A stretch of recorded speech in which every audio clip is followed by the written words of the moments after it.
Good morning. My name is Kelly Stonelake. I'm a born and raised Washingtonian and the mother of 3 school-aged children. Chair and members of the committee, thank you so much for your time on such an important issue. I worked at Meta for nearly 15 years, rising from an hourly employee to a director with consistently top performance ratings, receiving multiple awards reserved for the top 3% of the company. I once loved Facebook and its promise to make the world more open and connected. I believed what we'll likely hear later from the tech lobby, that these companies were doing everything they possibly could to keep people safe. Until 2022, when I joined the leadership team for Horizon Worlds, Meta's flagship virtual reality software, the product that Brian just referenced regarding other whistleblowers and researchers. I was read in on the open secret that a significant portion of our users were children.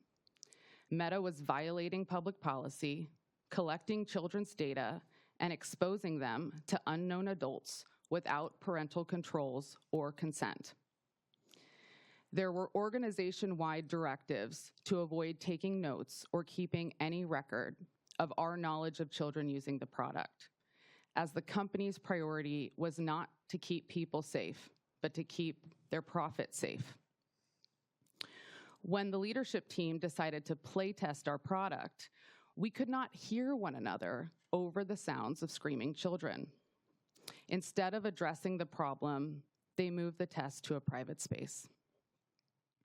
We had built a place for predators to thrive unchecked. Yet I was tasked with expanding the product officially to teens and children as young as 10, to new countries, and to mobile, so that more people, more kids, could access it anywhere. And the plan of record was to imply we had parental controls even though they weren't ready. When I raised this problem, I became the problem.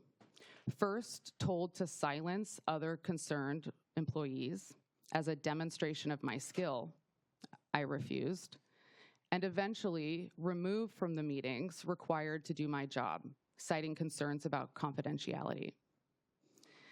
The cognitive dissonance that this company I once believed in was actually putting profit before people broke me.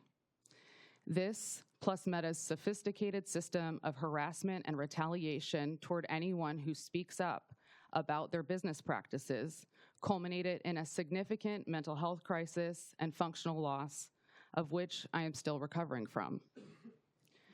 But I declined Meta's severance offer, and I have dedicated the capacity I do have to create a safer internet for kids, coming to terms with the fact that I spent 15 years building a company, an industry, that I've witnessed lacks the capacity for self-regulation while inflicting real damage.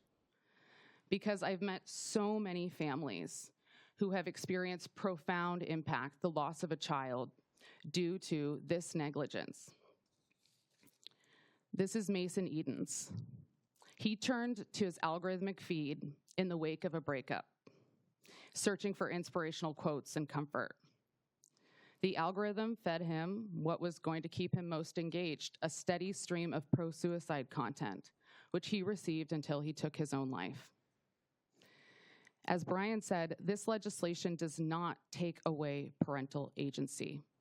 The tech companies are already doing that by lying and obscuring the known harms of their products.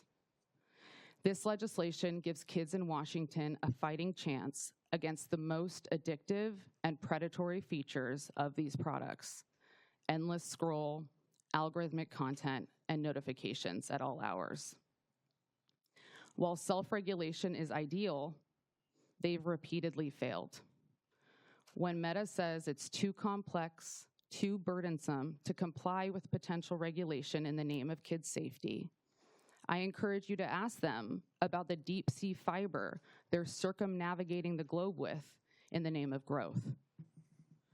The truth might not matter to Mark Zuckerberg, but it matters to me, and I hope it matters to you too. Thank you. Thank you. I appreciate that. And I'm not sure if we had for the record, if you stated your name at the beginning. Yes, my name is Kelly Stonelake. Thank you. Okay. All right. Thank you very much. Any questions? Sure. Senator Wilson. Thank you, Madam Chair. And with your indulgence, I'm going to ask a question that may be fairly obvious to a lot of us. So the question would be something like this. Is it your opinion and your belief that this type platform still will allow, if they followed responsible action, still would allow them the opportunity to remain profitable, which is obviously a quest of them? Can this be done and the safety measures be enacted and respected, still make a profit? Absolutely, Senator. Yeah, I'll second that with another absolutely. Having actually built the revenue business to the $100+ billion per year that they generate currently in profits, there's plenty of margin that this type of change would not make them have any challenge generating revenue.